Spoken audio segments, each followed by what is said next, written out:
तो फिल्म की शुरुआत एक सुनसान छोटे से आइलैंड से होती है जहाँ पर कुछ माफियाज अपने ड्रग्स को छुपाए हुए थे, लेकिन पुलिस को इस जगह की खबर मिल जाती है और वो रेड करने के लिए इस आइलैंड पे आने ही वाले होते हैं कि इस आइलैंड के लोगों को भी उनकी रेड का पता चल जाता है। पुलिस से बचने के लिए वो यहाँ बनने वाला सारा ड्रग यहाँ की नदी में बहा देते हैं। ड्रग्स के नदी में बहने से उस आइलैंड और नदी के अंदर के सारे खतरनाक तरीन मगरमच्छ म्यूटेट होकर मॉन्स्टर्स बनने लग जाते हैं और फिर उस दिन के बाद से बेयू नाम की इस आइलैंड पर कयामत शुरू हो जाती है।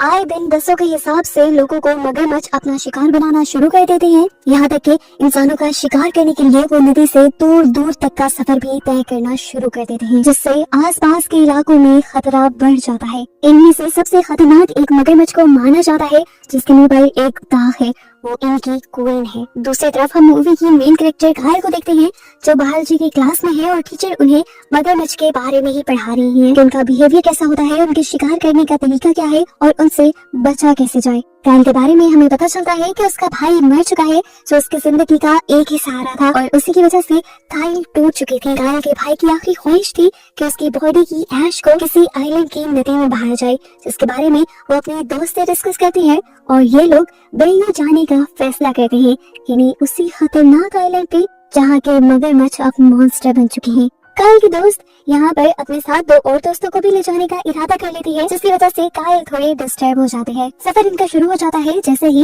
ये लोग इस आइलैंड का आधा रास्ता पार करते हैं तो इनका दोस्त इन्हें बताता है कि आगे का रास्ता पार इन्हें एक प्राइवेट प्लेन के जरिए करना होगा। यही एक जनरल स्टोर पर कायल जब पानी ले रही होती है तो हमें न्यूज़पेपर वहाँ का दिखाया जाता है जिसमें साफ साफ लिखा था कि उन मगरमच्छ का खतरा अभी टला नहीं है। यहाँ हंसते हुए एक बूढ़ा आदमी कायल से कहता है जिसके मुंह पर काला निशान है, उससे बचकर रहना। कायल उनकी बातों पर ज्यादा ध्यान नहीं देती और ये लोग उस प्राइवेट एयरपोर्ट पर आ जाते हैं जहाँ पायलट पहले ही इन्हें बता चुका था कि प्लेन में कुछ थोड़ा मसला है, पर मुझे उम्मीद है कि प्लेन ये सफर हमारा अच्छे से करवाएगा। सफर के दौरान एक बिजनेसमैन लगातार फोन पर बात कर रहा था जिसे सब मना भी कर रहे थे, वो सबकी जान खतरे में डाल रहा था। एक बूढ़ा आदमी उसी में जैसे ही उसे फोन खींचने लगता है तो प्लेन में जोरदार झटका महसूस होता है। इमरजेंसी अलार्म बजने लगते हैं जिससे ये लोग जान जाते हैं कि प्लेन खराब हो चुका है। इससे पहले कि ये लोग कुछ कर पाते वो प्लेन क्रैश होकर नदी में गिर जाता है और ये सब लोग भी नदी में गिर जाते हैं। शुक्र था कि एक बूढ़े आदमी के अलावा इन सब की जान बच गई थी।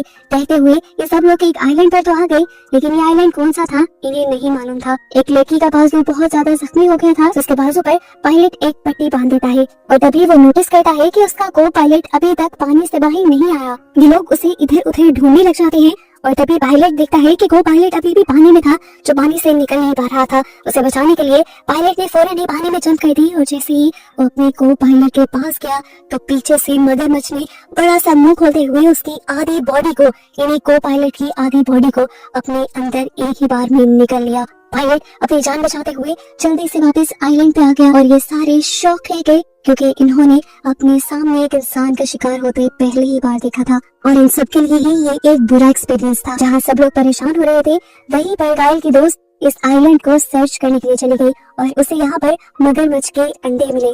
वो जानती थी कि इस आइलैंड के मगरमच्छ के अंडों की कीमत बहुत ज्यादा है, इसलिए वो लालच में आकर इन अंडों को अपने बैग में छुपा लेती है। यहाँ घायल और बाकी सभी लोग डरे हुए थे उस हादसे की वजह से। तब पायलट उन्हें बताता है कि इस आइलैंड के मगरमच्छ पिछले कई अरसे से काफी जुनूनी हो गए हैं। पहले ये मगरमच्छ सिर्फ तब बाहर निकलते थे जब इन्हें भूख लगती थी और अब तो जैसे ही इन्हें अपना शिकार दिखता है ये बाहर निकलकर उन्हें मार देते हैं। कायल जो कि एक बायोलॉजिस्ट थी, उसे ऐसी सिचुएशन से थोड़ा बहुत लड़ना आता था, इसीलिए सब लोग उसे अपना ग्रुप लीडर मान लेते हैं और कायल इन सबसे कहती है कि अंधेरा होने से पहले हमें एक सेफ जगह तक पहुंचना होगा, नहीं तो ये मगरमच्छ हमें अंधेरे में जिंदा नहीं छोड़ेंगे। सभी कायल की बात मान रहे थे सिवाय एक लड़की के जिसे कायल का ग्रुप लीडर बनना पसंद नहीं आया था और वो चाहती थी कि सब उसकी बात माने। चलते चलते इन्हें रात हो जाती है और खतरा बढ़ जाता है। कायल इन सबको रुक जाने को और आग चलाने को कहती है, जिससे ज्यादातर जानवर आग से डरकर इनसे दूर रहेंगे। ये लोग ये भी फैसला करते हैं कि सभी लोग एक एक घंटा यहाँ का पहरा देंगे ताकि सभी की हिफाजत आसानी से हो सके और सब आराम भी कर लें। आधी रात गुजर जाती है, बारी आती है उस बिजनेसमैन के जागने की जिसे अपनी जान से भी ज्यादा अपने पैसों की परवाह थी। वो एक कॉल करके अपने बिजनेस डील की अपडेट लेना चाहता था। वो सिग्नल्स की तलाश में लेते हुए आगे बढ़ता रहता है और झाड़ियों में चला जाता है जहाँ पर पहले से ही एक मगरमच्छ छुपा बैठा था, जिसके आने पर अपना बड़ा सा मुंह खोल देता है और उसके आधे जिस्म को अपने अंदर लेते हुए उसको दर्दनाक मौत दे देता है। सुबह होने पर ये लोग उसकी लाश को देखते हैं और बहुत ज्यादा अफसोस करते हैं। एक हैरान कर देने वाली बात ये थी कि मगरमच्छ ने उसे खाया नहीं था।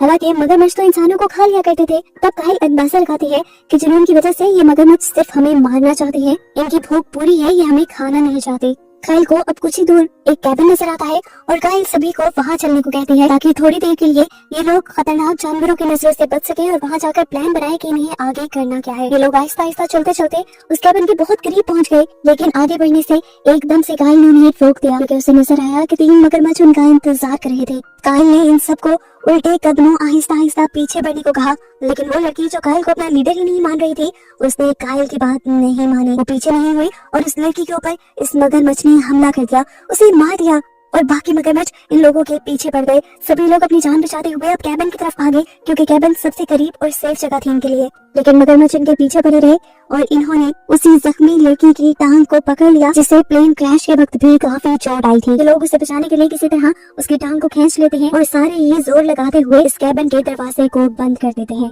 सभी मगरमच्छों की आंखों में खून उतरा हुआ था। वो इस कैबिन में आने की कोशिश तो करते हैं, लेकिन ये लोग जोर लगाते हुए इस दरवाजे को बंद रखे हुए थे। इस जख्मी लड़की को फौरन ही ट्रीटमेंट की जरूरत थी क्योंकि अगर उसे ट्रीटमेंट ना मिलता तो उसकी मौत जल्द ही हो सकती थी। लेकिन सुबह होने से पहले बाहर निकलना भी बेवकूफी था, अपनी मौत को खुद अपने पास बुलाने जैसा था। ये सब लोग अब सुबह होने के इंतजार में सो जाते हैं और सुबह होने पर एक लड़का काइल को उठाता है। उसे इस कैबिन से एक नक्शा मिला था, वो नक्शे को पढ़ना जानता था और वो बताता है कि इस नक्शे के मुताबिक करीब ही यहाँ पर कोई बिल्डिंग है। अगर वो बिल्डिंग नक्शे पे है तो इसका मतलब उस बिल्डिंग में कोई ना कोई ऐसी चीज होगी जिससे हम अपने लिए मदद बुला सकेंगे। काइल सबको कहती है तो फैसला हो गया, हम लोग उस बिल्डिंग में जाएंगे। लेकिन यहाँ पर काइल की ही एक साथी जो उसके साथ आई थी वो सबसे कहती है, मैं काइल की बात नहीं मानूंगी, तुम सब लोग ही फजूल में उसे लीडर बनाए बैठे हो, उसी की वजह से उसके भाई की मौत हुई थी, वो तुम सबको क्या बचा पाएगी। ये सुनकर काइल टूट गई, लेकिन को पायलट ने उस लड़की को खूब डांटा। तो फिर हम क्या करें? काइल कम से कम हमें बचाने की तो कोशिश कर रही है, क्या तुम्हारी तरह हाथ पे हाथ रखे बैठे रहे और मौत को अपने पास बुलाए? अच्छा तो यही है कि हम लोग बाहर जाकर जिंदा रहने की कोशिश करें। लेकिन काइल के अंदर अब हिम्मत नहीं थी। पायलट तब सभी लोगों से वोट करने को कहता है कि कितने लोग यहाँ से बाहर जाकर जिंदा रहने की कोशिश करना चाहते हैं और कितने लोग यहाँ पर रहना चाहते हैं और भूख प्यास से मरना चाहते हैं। ज्यादा वोट काइल के हक में आते हैं तो ये लोग बिल्डिंग के लिए निकल जाते हैं और ना चाहते हुए भी इस लड़की को अपने ग्रुप के साथ जाना पड़ता है। बाहर जाने से पहले काइल ने इन सबको बताया था कि किस तरह मगरमच्छ से बचना है। वो कहती है कि अगर मगरमच्छ उन्हें मार दे तो उन्हें अपने जिस्म के हिस्से को नहीं खींचना, बल्कि मगरमच्छ के मुंह के अंदर कोई चीज डालकर उसे तकलीफ देकर उसका मुंह खुलवाने की कोशिश करनी है। और एक बात का जरूर ध्यान रखना, अगर उन्होंने हमला कर भी दिया तो कोशिश करके पानी के ऊपर ही रहना और ऊपर ऊपर ही अपने आप को बचाने की कोशिश करना। अगर वो मगरमच्छ तुम्हें पानी के अंदर ले गए तो तुम्हारा बचना बिल्कुल नामुमकिन है। ये लोग अपने लिए कुछ हथियार बनाते हैं और यहाँ से बाहर निकल जाते हैं उस बिल्डिंग में जाने के लिए। नक्शे के मुताबिक चलते हुए ये लोग एक ऐसी जगह पर पहुंच जाते हैं जहाँ से आगे रास्ता पार करने के लिए इन्हें नदी को पार करना था, लेकिन नदी के अंदर तो बहुत सारे मगरमच्छ थे। अब काइल और ग्रुप के लोग फैसला करते हैं कि ये लोग एक राफ्ट बनाएंगे जिस पर बैठकर ये लोग आसानी से और मगरमच्छों से बचते हुए इस नदी को पार कर रहे हैं। ग्रुप के आते लोग काइल से सवाल करते हैं कि क्या राफ्ट के ऊपर ये मगरमच्छ हमला नहीं करेंगे? तो काइल बताती है मगरमच्छ ठंडे मौसम में हमला करते हैं, लेकिन इस टाइम इस आइलैंड पे जितनी गर्मी है मगरमच्छ अपने आप को ठंडा करने के लिए नदी के निचले हिस्से की तरफ होंगे। जितनी देर में ये लोग राफ्ट बना रहे थे इतनी ही देर में काइल की दोस्त देखती है कि एक मगरमच्छ उनकी तरफ बढ़ रहा था। वो अपने हथियार से उस मगरमच्छ को तो मार देती है, जिसके गुस्से में बहुत सारे और मगरमच्छ यहाँ आ जाते हैं। काइल की फिलॉसफी तो बिल्कुल गलत रह जाती है क्योंकि ये मगरमच्छ बाकी सभी मगरमच्छों से बहुत चेंज बिहेव कर रहे थे। इससे पहले कि ये मगरमच्छ उनके ऊपर हमला कर देते, ये सब लोग तेजी से राफ्ट पर बैठकर यहाँ से भागने की कोशिश करते हैं। इन सब पर हमला करने के लिए मगरमच्छ भी अब नदी में उतर गए थे और ये जानते थे कि मगरमच्छों के अंदर इतनी ताकत होती है कि वो आराम से इस राफ्ट को पलटा सके। इस तरह सबकी यहाँ मौत हो जाती। सभी लोग तेजी से इस राफ्ट को आगे बढ़ाने की कोशिश कर रहे थे, लेकिन राफ्ट का वजन भी बहुत ज्यादा था। सबको लग रहा था कि मौत करीब है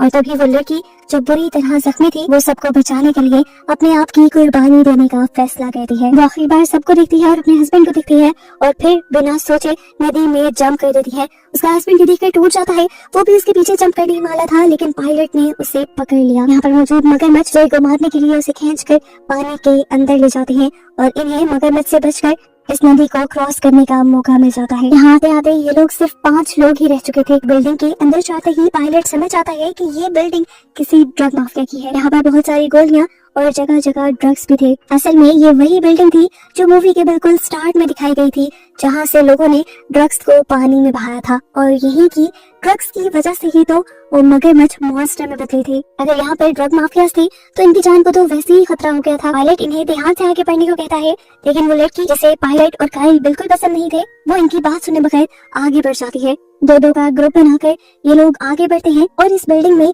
कोई ऐसी डिवाइस ढूंढने की कोशिश करते हैं जिससे ये मदद बुला सके। यहाँ पायलट और पायलट के साथ काइल की दूसरी दोस्त भी थी। ये दोनों ऐसी लड़की के पीछे चले जाते हैं जो लड़की इनके हर फैसले से इनकार कर रही थी। पायलट काइल की दोस्त से कहता है, तुम अंदर जाकर चेक करो, मैं जरा यहाँ चेक करता हूँ। वो दरअसल इस लड़की से बात करना चाह रहा था। उससे कहता है, तुम कितनी खुदगर्ज हो, तुम अपने अलावा किसी के बारे में नहीं सोच रही और असल में तुम जैसे ही लोगों को पहले मर जाना चाहिए। ये कहकर वो पायलट उसी को जंगले से नीचे गिरा देता है। अपने आप को बचाने के लिए वो लड़की सीढ़ियों से लटक जाती है और उस पायलट से माफी मांगते हुए अपनी जान की भीख मांगने लगती है। पायलट को भी अपनी गलती का एहसास होने लगता है। इससे पहले कि वो बैठकर उसकी जान बचा लेता, यहाँ पर एक मगरमच्छ आ जाता है जो पायलट के ऊपर हमला करके उसे खींचते हुए यहाँ से ले जाता है। अपनी आंखों के सामने ये सब देखकर वो लड़की बिल्कुल टूट गई और बहुत जोर से चिल्लाई, जिसकी वजह से बाकी सब लोग यहाँ पे इकट्ठे हो गए।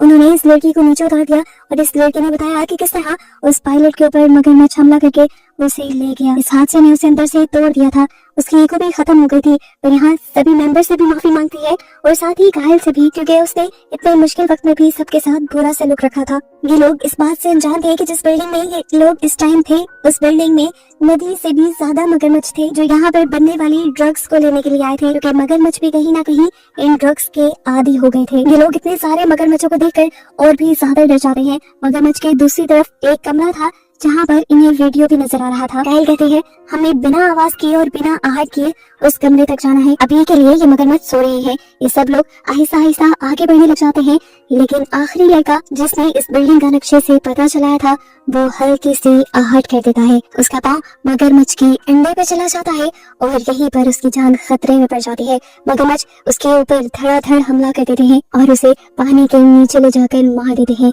और ये चारों अपनी जान बचाने के लिए उस कमरे में जाकर उसका दरवाजा बंद कर देते हैं। इन लोगों को अब समझ में नहीं आ रही थी कि आगे करना क्या है। इन सबके हवास भी खराब हो गए थे। कायल अपने आप को बहुत हौसला देती है और जल्दी से उस रेडियो को ऑन करती है। किस्मत अच्छी थी इनकी कि वो रेडियो चल गया और इन्होंने जल्दी जल्दी अपना मैसेज रिकॉर्ड किया। अभी कायल ने ये मैसेज भेजा था कि हम फंसे हुए हैं, हमें मदद की जरूरत है। इससे पहले कि कोई रिप्लाई आता वो रेडियो दोबारा खराब हो जाता है और इनकी सारी उम्मीदें टूट जाती हैं। यहाँ पर और रुकना बेवकूफी थी। कोई टीम इन्हें यहाँ पर बचाने आती ना आती इन्हें कुछ पता न चलता। इनका एक साथी उन्हें फौरन यहाँ से बाहर चलने को कहता है और जैसे ही ये लोग बाहर निकलते हैं तो सामना हो जाता है इनका सबसे खतरनाक मगरमच्छ, यानी उस क्वीन से जिसके मुंह पे काला निशान था। इसे देखते ही कायल को याद आ जाती है उस बुढ़े आदमी की बात कि जिसके मुंह पर काला निशान हो उससे बचकर रहना। आंखों में आंखें डाले वो आहिस्ता आहिस्ता इनके करीब बढ़ रही थी। कायल के दोस्त को समझ आ गया कि वो इनकी दोस्त के पीछे क्यों है। वो अपने बैग से मगरमच्छ के अंडे निकाल कर उसके सामने रख देती है जो उसी के अंडे थे, लेकिन अब इस मगरमच्छ को ये अंडे नहीं चाहिए थे। वो उस अंडे के साथ साथ कायल के दोस्त का हाथ भी अपने मुंह में पकड़ते हुए उसे हवा में लहराते हुए उठाकर दीवार के पास फेंक देती है। अपने आप को बचाने के लिए यहाँ पर कायल को जो एक गन मिली थी उससे वो इस मगरमच्छ के ऊपर हमला कर देती है, जिस हमले से उस मगरमच्छ को तो कुछ नहीं होता, लेकिन उसका गुस्सा और भी ज्यादा बढ़ जाता है। वो अब कायल की तरफ ही बढ़ने लगी थी उसे मारने के लिए, जबकि पीछे से ये तीनों लोग मौके का फायदा उठाते हुए यहाँ से भागने की कोशिश करते हैं और वो लड़का जख्मी हुई कायल की दोस्त को भी उठाकर यहाँ से ले जाता है। अब वो मगरमच्छ कायल को मारने के लिए उसकी तरफ बढ़ती है, लेकिन कायल होशियारी दिखाते हुए एक्टिव माइंड के साथ वहाँ करीब पड़ी एक नुकीली चीज उठाकर उस मगरमच्छ की आंख पर हमला कर देती है, जिससे वो मगरमच्छ तड़पने लग जाती है और कायल को यहाँ से भागने का मौका मिल जाता है। कायल को बहुत ज्यादा गुस्सा आ रहा था। जितने लोग उसके साथ आए थे वो सब मर चुके थे, जिनके दुख से कायल और भी ज्यादा पागल हो रही थी। उसका रिग्रेट और बढ़ गया था। पहले वो अपने भाई को नहीं बचा पाई और अब अपने साथियों को नहीं,